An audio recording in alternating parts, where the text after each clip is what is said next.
तो हम कोरोना से तो जूझ ही रहे हैं, लेकिन अब सिचुएशन ये है कि अब हम ये कोशिश कर रहे हैं जानने की कि ये दुनिया उस वैक्सीन से कितनी दूर है, कितनी करीब है, ताकि कुछ आसरा हो सके लोगों का। लोग बहुत ज़्यादा वेट कर रहे हैं और इसी चक्कर में बहुत सारी दवाएं भी मार्केट में आ रही हैं। कोई कह रहा है क्लोरोक्विन ले ले, कोई कह रहा है इंजेक्शन ले ले। बट मुख्तलिफ मुल्कों में कोरोना के इलाज के लिए जो वैक्सीन है, तैयारी उसकी जारी है, ट्रायल्स जारी हैं। मुमकिन तौर पर बरतानिया वैक्सीन मुतारिफ कराने वाला पहला मुल्क बन सकता है। बिल्कुल जी, और अगस्त तक वैक्सीन इनहेलर की सूरत में मुतारिफ कराई जा सकती है। बरतानवी अखबार ने यह दावा किया है कि ऑक्सफोर्ड यूनिवर्सिटी के माहिरीन को 80% इस बात का यकीन है कि वैक्सीन का जो ट्रायल है वो कामयाब होगा। चीन में भी सबसे ज़्यादा 5 वैक्सीन इंसानी आजमाइश के दूसरे मरहले में अब दाखिल हो चुकी हैं। और अगर हम जर्मनी की बात करें तो जर्मनी और अमेरिका समेत जहाँ पर काफ़ी नुकसान हुए कोरोना वायरस की वजह से, दीगर ममालिक में भी इस वैक्सीन की तैयारी जारी है। और माहिरीन की जानिब से अब ये उम्मीद जाहिर की जा रही है कि रवां साल के आखिर तक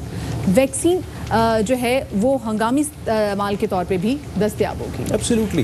तो अब इसी पर हम बात करेंगे। हमारे साथ मौजूद हैं साइंसदान डॉक्टर अताउर रहमान साहब। सर अस्सलाम वालेकुम, बहुत शुक्रिया इस अहम मामले के हवाले से बाखबर सवेरा को वक्त देने के लिए। सर बताइएगा कि ये जो वैक्सीन से मुतालिक जो ख़बरें हैं, अगस्त तक इसका दावा किया जा रहा है, तो कितनी सच्चाई है इसमें? आपकी आवाज़ साफ नहीं आ रही, लेकिन वैक्सीन के बारे में ये कह सकता हूँ कि इस वक्त 100 से ज़्यादा कंपनियाँ जो हैं वो वैक्सीन की तैयारी में मसरूफ़ हैं और इसमें 12 से 18 महीने लगेंगे वैक्सीन के आने में।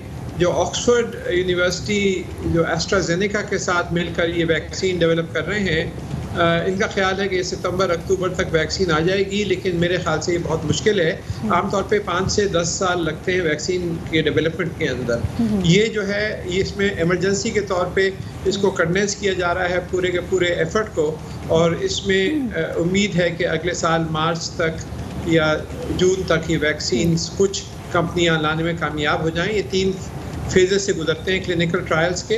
तो इसमें बहुत सारी कंपनियां, जैसे आपने फरमाया चाइनीज़ कंपनी जो है कुछ 4-5 वैक्सीन्स 4-5 कंपनियां चाइनीज़ कंपनी डेवलप कर रही हैं, जर्मन है, यूएस है और यूरोप की और भी कंपनियां हैं। लेकिन अभी फ़िलहाल अगले 5-6-8 महीने तक ज़रा मुश्किल है कि कोई वैक्सीन आए, और ज़रूरी नहीं है कि जो वैक्सीन आए वो कामयाब भी हो, क्योंकि हर वैक्सीन कामयाब नहीं होती। अलग अलग तरीके की वैक्सीन बनाई जाती हैं, अलग अलग मैकेनिज्म के बुनियाद पे बेस्ड होती है। तो ये हमें देखना पड़ेगा कि कौन सी कंपनी की वैक्सीन वाकई इफेक्टिव है और कौन सी नहीं है। अच्छा डॉक्टर साहब, ये कहिएगा, क्योंकि जब कोई वैक्सीन तैयार की जाती है, जब कोई मेडिसिन तैयार की जाती है, तो उसके लिए जो टाइम मांगा जाता है वो 2 चीज़ों के लिए मांगा जाता है। एक उसकी ट्रायल पे, और फिर दूसरे में ये मॉनिटर किया जाता है कि कहीं उस वैक्सीन के कोई रिएक्शन या रिपोर्शंस आने वाले महीनों में ना देखे जा सकें। लेकिन अभी जो वैक्सीन जो बरतानिया मुतारफ़ कराने जा रहा है वो इनहेलर का है, तो ये कितनी मददगार साबित हो सकती है? और खुदा ना खास्ता कोई ऐसे चांसेस तो नहीं है कि कोई इसके नेगेटिव कोई रिपोर्शंस आए, या फिर बिल्कुल जैसे अस्थमा के मरीज जो इस्तेमाल करते हैं वेंटोलिन? जी, वैक्सीन नॉर्मली इनहेलर के तौर पे नहीं दी जाती, लेकिन ये दी जा सकती हैं जैसे कि इन्होंने कहा। और इसके अगर वो वैक्सीन ये लेकर आते हैं और इनहेलर की, तो वो तीनों फेजेस से गुजरना पड़ेगा ट्रायल्स के, और एफडीए अप्रूवल चाहिए होगा, और एफडीए अप्रूवल मिल जाता है तो फिर वो यकीनन सेफ़ होगी और उसको कोई ख़तरा नहीं होगा इस्तेमाल करने में। लेकिन ज़्यादातर जो वैक्सीन हैं वो इनहेलर के तौर पे नहीं आ रही, बल्कि नॉर्मल जिस तरह वैक्सीनेशन होती है उसी तरीके से आ रही हैं कि इंजेक्शन के ज़रिए आपको वैक्सीन दी जाती है। और डॉक्टर साहब, ये इसी से जुड़ा ये सवाल भी कि कितनी अफादियत होगी अगर ये इनहेलर की सूरत में आता है? Because injection obviously the fluid goes into the blood और फिर वो पूरा सर्कुलेट करता है। इनहेलर जो है वो स्प्रेस आपके जो रेस्पिरेटरी सिस्टम है उसको जो है फिर वो जाएगा और उसके लिए वो एक्ट करेगा। तो कौन सा ऑप्शन ज़्यादा बेहतर लगता है? आप रेस्पिरेटरी सिस्टम्स के अंदर भी लेंगे तो लंग्स का जो है एल्वियोलाई होते हैं लंग्स के अंदर, उनका खून के साथ बहुत करीबी ताल्लुक़ होता है, उसके साथ ब्लड वेसल्स होती हैं और ब्लड वेसल्स से ये पूरे जिस्म में फैल जाता है खून।